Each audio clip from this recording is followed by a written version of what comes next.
وبركاته. أعوذ بالله من الشيطان الرجيم. بسم الله الرحمن الرحيم. دعواهم فيها سبحانك اللهم وتحيتهم فيها سلام وآخر دعواهم أن الحمد لله رب العالمين. صدق الله العظيم. آج 14 رجب 1446 ہجری مطابق 15 جنوری 2025 عیسوی دن چہارشنبہ بعد نماز عصر جامع مسجد عالیہ گن فاؤنڈری کے کانفرنس ہال میں منعقد کی جا رہی ہے محفل اقبال شناسی کی 1193ویں نشست. عنوان ہے اقبال اور ابن خلدون. مخاطب کریں گے عالی جناب محمد ضیاء الدین نیار صاحب. میں ادباً گزارش کرتا ہوں عالی جناب محمد ضیاء الدین نیار صاحب سے وہ شہ نشین پر آئیں اور ہمیں خطاب کریں. بسم اللہ الرحمن الرحیم. نحمدہ ونصلی علی رسولہ الکریم. اما بعد. بزرگان محترم، عزیزان گرامی، السلام علیکم ورحمۃ اللہ وبرکاتہ. آج کی یہ اقبال محفل کی نشست کئی سالوں سے سلسلہ جاری ہے.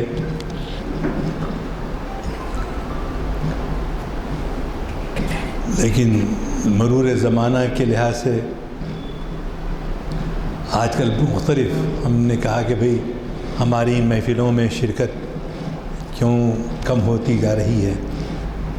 تو اس کی وجہ یہی ہے کہ بھئی کمپیوٹر ہے، اب لوگ گھر میں بیٹھ کے بھی سن لیتے ہیں، دیکھ لیتے ہیں. یہ بھی ایک حقیقت ہے. لیکن ساتھ ہی ساتھ ہماری ثقافت، ہماری تہذیب، اس کو حاصل کرنے کے لیے ان نشستوں کا اہتمام ضروری ہوتا ہے اور اسے تمدن ترقی کرتے ہوئے آگے بڑھتا ہے. پہلے بار بار محترم غلام عرضانی صاحب سینئر ایڈوکیٹ توجہ دلاتے رہے اور کم و بیش 1000 سے زیادہ جو ہے نشستیں ہم نے میاں انجام دی. بہار ہو کہ خزاں لا الہ الا اللہ. لوگ کم ہوں زیادہ ہوں اس کی وہ نہیں ہے، بلکہ اہمیت اس بات کی ہے کہ جذبہ باقی رہے. اور جب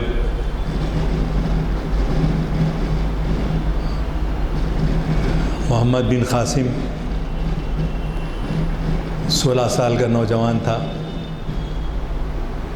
اس کو اس کے بعض روایت میں آتا ہے کہ اس کے سسر نے یا اس کے ماموں نے اس کو بھیجا تھا راجہ داہر سے مقابلہ کرنے کے لیے. صرف 16 سال کا تھا. تو اس کی مہم یہ تھی کہ مسلم عورتوں کو، بچوں کو ملبار سے واپس جو ہے سعودی عرب کے ساحل پر پہنچانا تھا. تو وہ الحمدللہ ہمارے اس زمانے میں تو یہ ہے کہ 16 سال کی عمر بڑے کھانے پینے کی اور کھیلنے کھلانے کی ہوتی ہے. کہاں یہ فتوحات، کہاں کی یہ باتیں جو ہے. تو ضرورت اس بات کی ہے کہ ہم اپنے نوجوانوں کو اپنے گھر میں جو ہے جو پرورش پاتے ہیں ان کو ترغیب دینا ان کے چاہے بلیغو ولو کان آیا، یعنی ایک لمحہ بھی، ایک آپ آیت بھی کسی کو پڑھ کر سنائیں، اس کا ثواب ملے گا۔ تو یہ نشستیں کارآمد نہیں جاتی، کارآمد ہی ہوتی ہیں، لیکن شاید وقت لگتا ہے۔ موجودہ دور میں آج کا جو یہ نقطہ عنوان جو رکھا گیا تھا کہ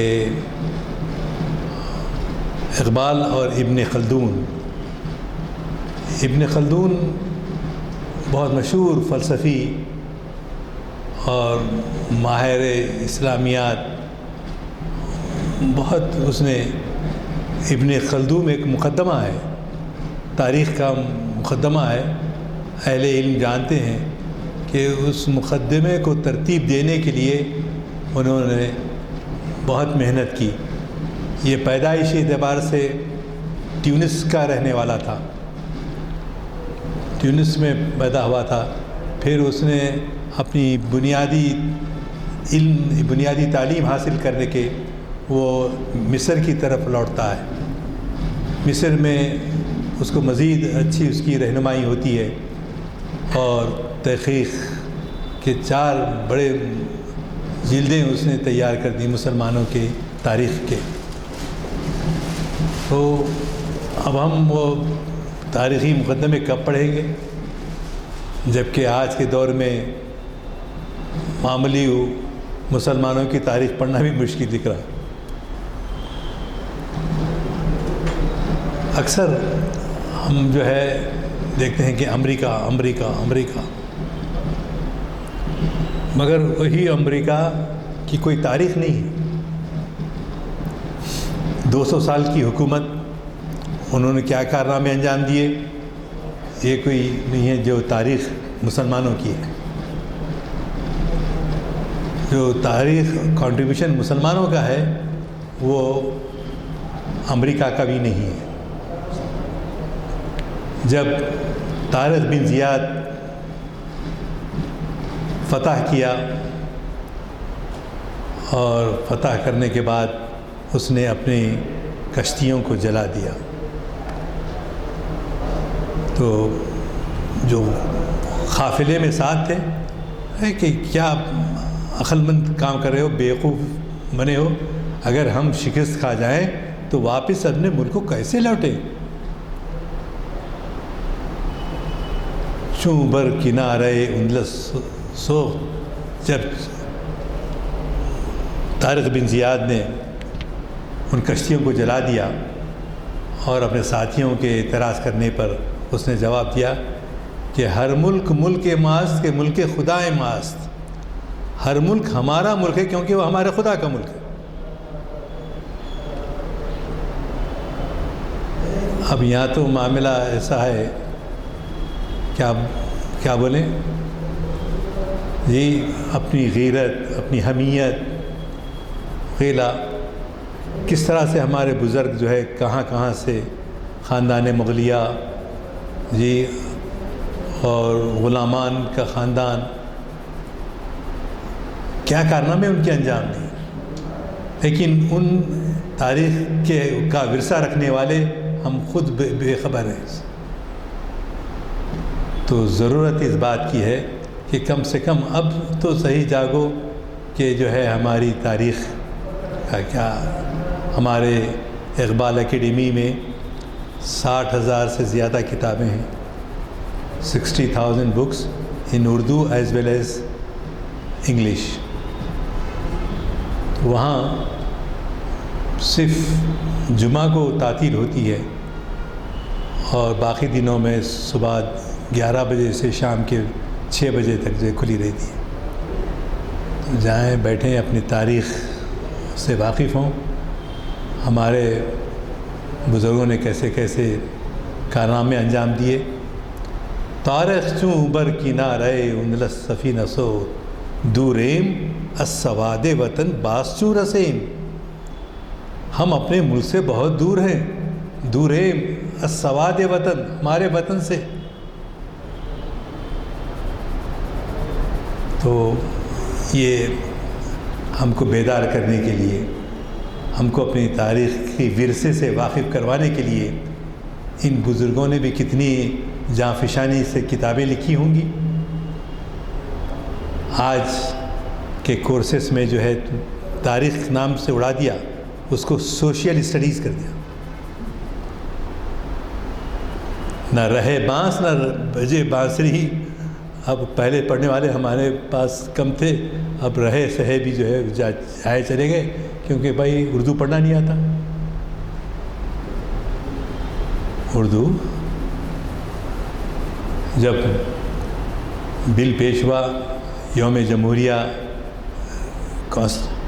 کا نفاذ ہوا، تو آپ نے دیکھا کہ جو ہے راجندر پرساد اس وقت کے جو صدر ہندوستان تھے، انہوں نے اپنا کاسٹنگ ووٹ ڈال کر اس کو ہندی رسم الخط میں لکھنے کے لیے کہا، ورنہ ہندی رسم الخط نہیں تھا پہلے۔ ابوالکلام آزاد تھے، رفیع احمد خدوائی تھے، ایسے بڑے بڑے لوگ تھے، لیکن ہم لوگ جو ہے اس کی اہمیت کو سمجھے نہیں۔ کسی زبان کی ثقافت کو کاٹنا ہے تو اس کی زبان کو ختم کر دو۔ عربی تو پہلے سے نہیں آتی تھی، فارسی بھی ختم ہو چکی تھی۔ 1886 میں محبوب علی پاشا نے یہاں آصف جاہی خاندان میں جو ہے پاس کروایا تھا کہ ہمارا دستوری زبان جو ہے کیا ہوگی، فارسی ہوگی، اور اسی کے مطابق 1919 میں جب عثمانیہ یونیورسٹی کا قیام عمل میں آیا تو وہاں کی سرکاری زبان وہی تھی۔ اب آپ دیکھیے کتنے ہمارے برادران وطن ہیں جو فارسی جانتے ہیں، اردو جانتے ہیں۔ یہ میں ہمارے موجودہ اپوزیشن لیڈر کے جو بیٹے ہیں KTR، ان سے میری بات ہوئی تو میں نے شکایت کی، بھئی آپ نے ہماری زبان کو ختم کر دیا۔ تو اس نے کہا ہاں یہ غلطی تو ہوئی، لیکن آج بھی ہمارے گھر میں ہمارے بابا آدم اردو اخبار پڑھتے ہیں، اور فخر سے کوئی نہیں پڑھتا تو کوئی مسلمان نہیں پڑھتا۔ کیوں؟ اہمیت معلوم ہی نہیں، کون قصوروار ہے؟ کتنے بھی آنسو بہائے جائیں،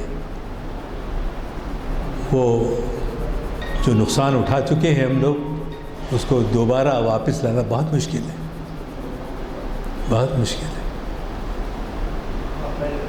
روزانہ آپ ٹی وی دیکھ رہے ہیں، اخبار دیکھ رہے ہیں، سب دیکھ رہے ہیں، کیا جو ہے ہم کو اس سے سبق مل رہے ہیں؟ وائے ناکامی متائے کارواں جاتا رہا، کارواں کے دل سے احساس زیاں جاتا رہا۔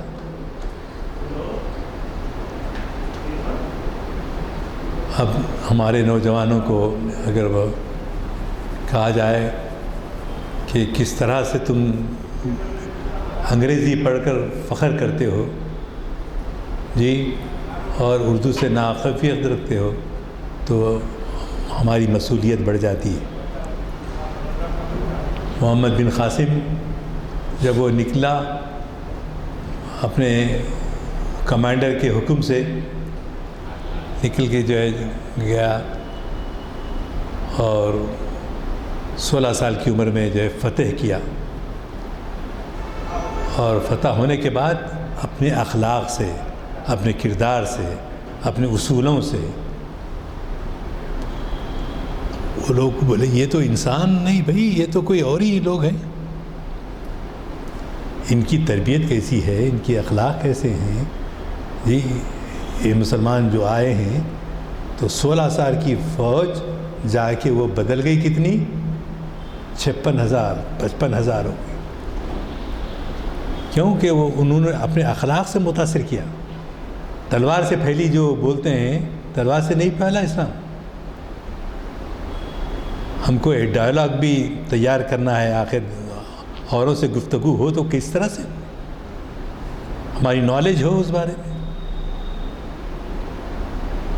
تو تیاری کے دوسرے ادوار ہیں، بدل گئے ہیں. تو میں مایوس کرنے کے لیے نہیں کہہ رہا ہوں، لیکن میری تمنا یہ ہے کہ اللہ تعالیٰ ہم کو توفیق دے اور ہماری جو مصیبتیں درآمدہ آگے سامنے آ رہی ہیں ان کو پیش کرنے کے لیے ہم میں وہ جرأت ہو، ہم میں وہ ایقان ہو. اللہ کی محبت، رسول اللہ صلی اللہ علیہ وسلم کی محبت اور صحابہ کرام کی محبت، یہ سب بہت محمد بن قاسم کی محبت جی. اور آپ لیجیے جہاں جہاں دنیا میں مسلمان گئے، فرانس کے ساحل پہ پہنچ چکے تھے، تو مایوس نہیں کرنا ہے کسی صورت میں. قرآن نے منع کیا ہے، مایوسی نہیں کریں. لا تقنطوا من رحمت اللہ، اللہ کی رحمت سے مایوس نہ ہو. لا تائسوا من روح اللہ، اللہ کی رحمت سے مایوس نہ ہو. یہی غزوہ بدر تھا. غزوہ بدر میں کیا ہوا؟ 313 صحابہ مدینے سے نکلے. پہلے سے کوئی پلاننگ اس کی نہیں تھی، ارادہ نہیں تھا حضور صلی اللہ علیہ وسلم کا، مگر اس لشکر میں 200 سے زیادہ اونٹ نہیں تھے. اور آپ نے اسامہ بن زید کی قیادت میں بھیجا، اور وہ لوگ جب راستہ طے کر رہے تھے، جو اب مدینہ جا چکے ہیں، دیکھتے ہیں کہ آپ کیسے راستے تھے وہ پہلے اس زمانے میں، اب تو بہتر راستے ہو گئے. تو انہوں نے کیا کیا، ایک اونٹ پر 2 آدمی نہیں بیٹھ سکتے تھے، 3 آدمی کبھی نہیں بیٹھ سکتے تھے. تو ایک اونٹ پر رسول کریم صلی اللہ علیہ وسلم، اور دوسرے حضرت علی کرم اللہ وجہہ، اور تیسرے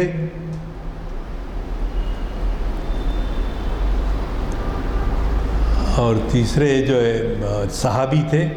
تو اس طرح سے 3 صحابہ حضور اکرم صلی اللہ علیہ وسلم کے ساتھ، تیسرے صحابہ جو ہے ایک اونٹ پر بیٹھ کے جا رہے، کیونکہ اتنے سواریاں نہیں تھیں.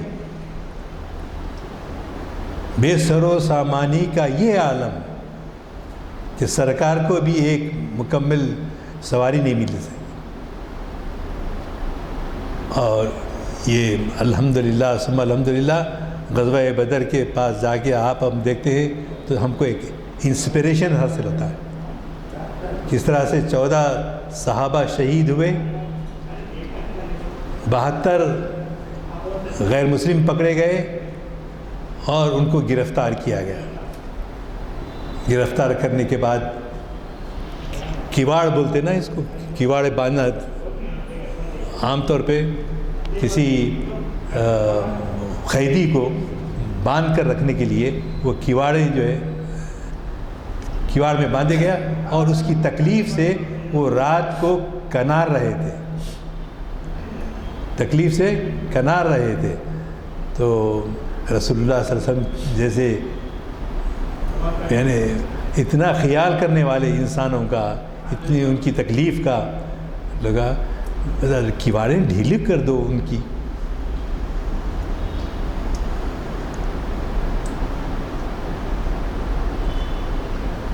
ان کی کیواڑیں ڈھیلی کر دو، اس لیے کہ انہیں رات میں نیند نہیں آ رہی ہے، تکلیف ہو رہی ہے. اور یہی صحابہ جب قید کر کے مدینہ لائے گئے تو اللہ کے رسول نے کیا کام کیا؟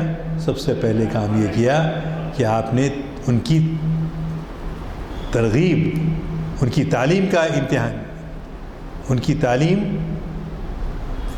فکس کیے. حضرت عمر ابن العاص جو اپوزٹ کیمپ میں ہیں، داماد ہونے کے باوجود، اور سب جو ہے ان سے سیکھ رہے ہیں. اب آپ دیکھیے ہمارے پاس اگر سکھانے کے لیے کوئی غیر مسلم آ جائے تو غیر مسلم سے پڑھنا، حالانکہ اب میتھمیٹکس آپ کو پڑھنا ہے تو ان سے پڑھنا ہے، سائنس پڑھنا ہے تو ان سے پڑھنا ہے. تو اللہ کے رسول نے اس وقت کو ضائع ہونے نہیں دیا. آپ نے صحابہ کی تعلیم کا انتظام ایسا کیا کہ جو ہے صحابہ جن کو دنیاوی تعلیم نہیں آتی تھی ان کو جو ہے ان کی تربیت کی جائے۔ ماشاء اللہ، کیا ویژن تھا، کیا مشن تھا جی۔ اللہ کے نبی کا صلی اللہ علیہ وسلم کہ کامیابی ہوئی، اور یہ کامیابی ہونے کے بعد بدر میں واپس مسجد نبوی لوٹ گئے۔ اب یہاں دیکھیے آپ کیسا ہوتا ہے معاملہ۔ ایک صحابی جو بدری صحابی تھے، جو بدر میں پارٹیسپیٹ کیے تھے، تو آپ اس بدری صحابی کو ایک مشن دے کے بھیجے، ایک مشن دے کے یہ بھیجے کہ مدینے میں مسلمان کافروں سے مقابلہ کرنے کے لیے تیاریاں کر رہے ہیں، ان کو خبردار کر دیں تاکہ میرے رشتہ دار جو وہاں پر موجود ہیں وہ محفوظ رہیں۔ اب آپ بولیں گے یہ کیا بے ایمانی ہے؟ ابھی چونکہ ایمان پختہ نہیں ہوا تھا، ابی بلتا صحابی کا نام، تو انہوں نے ایک چٹھی لکھ کر مدینے سے مکے کو بھیج دی۔ اب ہوتا نا، انسانی ہے، غلطی ہوتی ہے، تو آپ کو خبر ہوگی اللہ کی طرف سے کہ ایک خاتون میسیج لے کر مکہ جا رہی ہے۔ ابھی بلتا دیکھا جائے، اب اس کا شکست کیا جب معلوم ہوا کہ فلاں جگہ پر راستے میں فلاں جگہ پر ہے، تو اللہ کے رسول نے ایک صحابی کو وہاں پر بھیجا کہ دیکھو وہ عورت چلی ہے اکیلے، اس کی تفتیش کرو۔ اس کی جب تفتیش کرنے کی کوشش کی گئی تو بچاؤ کرنے کی کوشش کی، تو حضرت علی نے کہا کہ دیکھو یہ بہانے مت کرو، ہم کو سب پتہ ہے کہ وہ تم میسیج لے کر جا رہی ہو، تمہارے پاس موجود ہے۔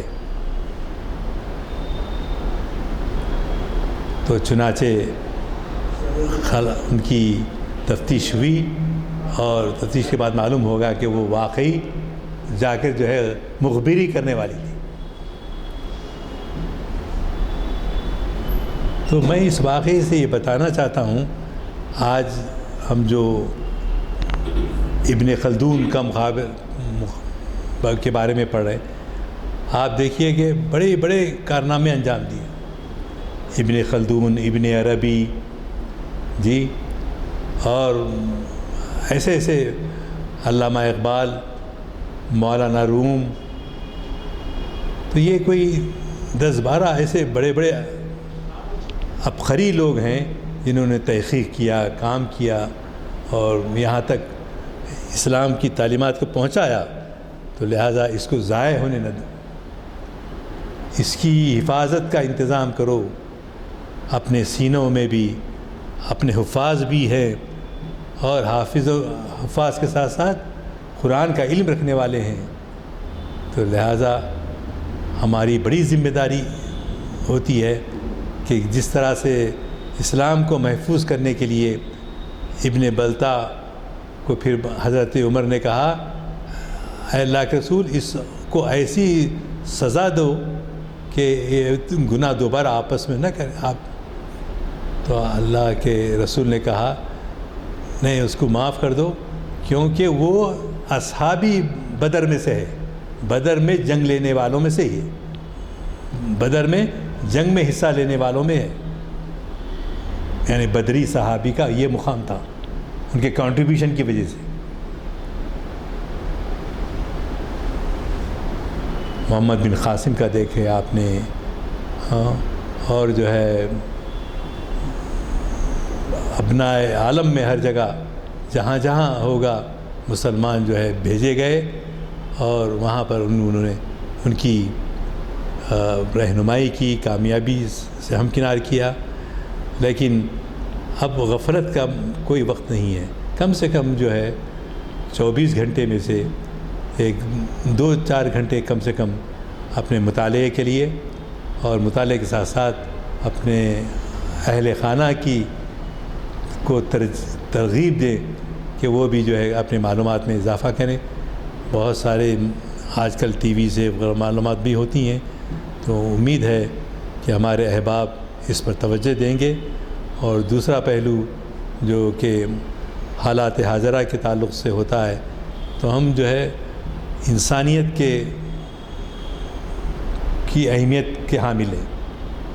برطرز گردوں مقام آدم است، آسمان سے زیادہ بلند ہے.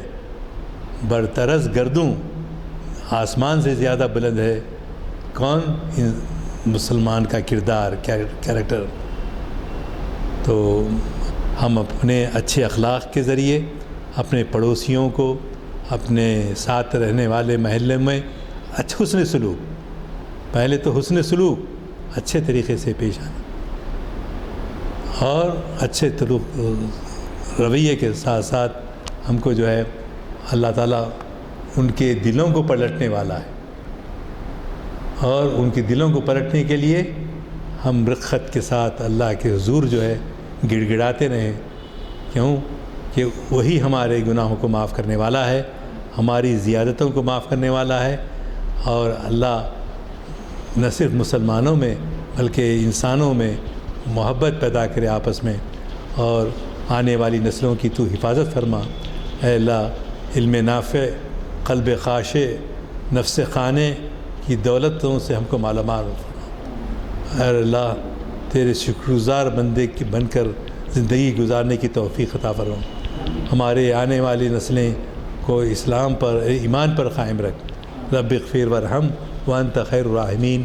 صلی اللہ تعالی علی خیر خلقہ ونور عرش سیدنا مولانا محمد وعلی آلہ وصحبہ اجمعین. آمین برحمتک یا